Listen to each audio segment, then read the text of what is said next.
ये 360 के चक्कर में अभी कितनी पार्टियां और टूटने वाली हैं? 400 पार भी तो किया जा सकता है। 360 पर ही नजर क्यों है? 360 से उद्देश्य तो पूरा हो जाता है, बाकी तो खैर खेल आगे भी चल सकता है। हाँ, ये मैंने बात तो सही 2 है। दिन पहले इस पर प्रोग्राम भी किए थे कि ऑपरेशन 360। तो वो एक्चुअल में क्या है कि ये तो मजाक की बात है कि 2024 में अगर मोदी जी को ना रोकते और बीजेपी को 272 से ऊपर सीटें लेने देते तो शायद आज ये नौबत नहीं आती। पर मैं ये मान करके चलता हूं कि मोदी जी, अमित शाह जी सब शरीफ लोग हैं। वो ऐसा काम नहीं करते हैं कि दूसरी पार्टियों को तोड़ा फोड़ा जाए और उनको त्रिपुरा से ढूंढ करके किसी क्षेत्रीय पार्टी में उसका विलय कराया जाए, या एक नाथ शिंदे को उन्होंने कहा होगा कि भाई आप अपने यहाँ इनको ले लीजिए उद्धव ठाकरे की सेवा से। ऐसा मतलब मेरा मानना है कि ऐसा कम से कम वो नहीं करेंगे।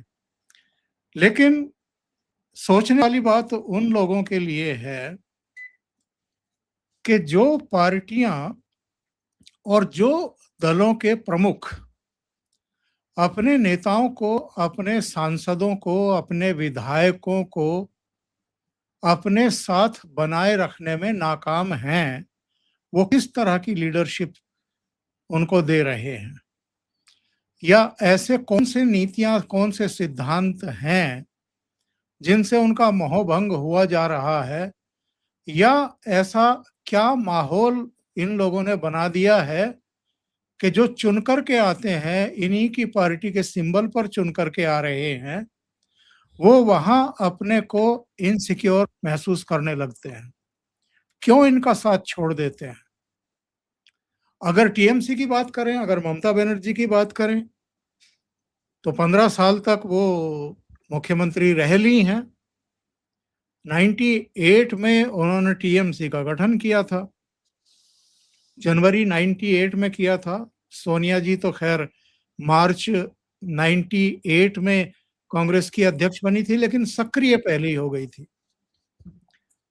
तो अलग अलग राज्यों में अलग अलग नेताओं ने कांग्रेस से टूट करके अपनी अपनी पार्टियां खड़ी की हैं, और वो पार्टियां कांग्रेस की ही कीमत पर आगे बढ़ी हैं। ममता बनर्जी भी उनमें से एक थी। तो ये जो क्षेत्रीय पार्टियां बनी हैं कांग्रेस के गर्व से निकल करके, इनकी कोई अपनी विचारधारा या अपने कोई नीतियां, अपने कोई सिद्धांत, अपनी कोई कार्यक्रम रहे हों, ऐसा भी समझ में नहीं आता है जब आप गहराई से इनकी मीमांसा करते हैं। तो ममता बनर्जी क्रूरता के मामले में और दमन के मामले में, अत्याचारों के मामले में होड़ ले रही थी वहां वामपंथियों से कि 2011 से पहले जो तमाशा आप कर रहे थे उससे ज्यादा तमाशा मैं करके दिखा सकती हूँ। वो उन्होंने वहां करके दिखाया। लेकिन हर चीज की एक सीमा होती है, और एक कहावत भी है कि अति होती है और उसके बाद फिर बड़ा परिणाम देखने को मिलता है, लोगों का रिएक्शन देखने को मिलता है, क्रांति देखने को मिलती है।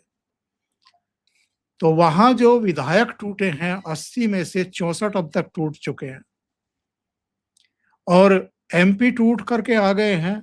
19 हैं, 20 हैं, 22 हैं। ये तो पता लगेगा कि जब अधिकृत तौर पर वो विलय कर जाएंगे, जब सारी औपचारिकताएं पूरी हो जाएंगी और स्पीकर अपना निर्णय सुना देंगे। स्पीकर भी दबा करके बैठे हुए हैं, उनका मामला भी, और अब उद्धव ठाकरे के 6 सांसदों का मामला भी। तो जो गालियां वो निकाल रहे हैं, जिसके लिए भी निकाल रहे हैं, चाहे ममता बनर्जी, अभिषेक बनर्जी हो, डेरेक ओब्रायन और कल्याण बनर्जी हो, या उधर अपने संजय राउत हो, उद्धव ठाकरे के तोते साहब, तो वो थोड़ी थोड़ी गालियां अपने लिए भी निकालें तो ज्यादा अच्छा रहेगा।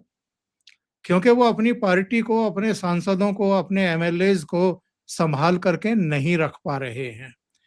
और उद्धव ठाकरे के लिए तो ये दूसरा मौका है।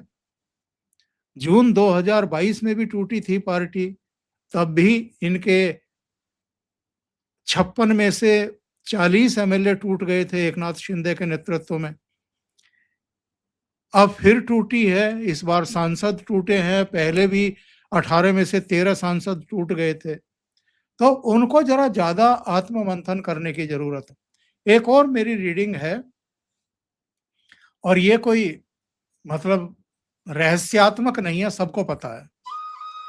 खास तौर से जो आपके वंशवादी ये क्षेत्रीय दल हैं या पार्टियां हैं, और जहां औलादों को आगे बढ़ाया जा रहा है और बाकी की अनदेखी की जा रही है, वो चाहे शरद पवार अपनी बेटी सुप्रिया सुले को आगे बढ़ाने की कोशिश कर रहे हो, या उद्धव ठाकरे आदित्य ठाकरे को तरजीह दे रहे हों, या ममता बनर्जी अपने भतीजे को एक लीडर के तौर पर स्थापित करने की कोशिश कर रही हो, वहां वहां ये असंतोष ज्यादा गहरा हुआ है। और कांग्रेस पार्टी पर भी ये लागू होता है, क्योंकि सोनिया गांधी को अपने सुपुत्र को अपने खानदान का चौथा प्रधानमंत्री बनाना है, इसलिए वो कांग्रेस का भी सत्यानाश करने पर लगी हुई है।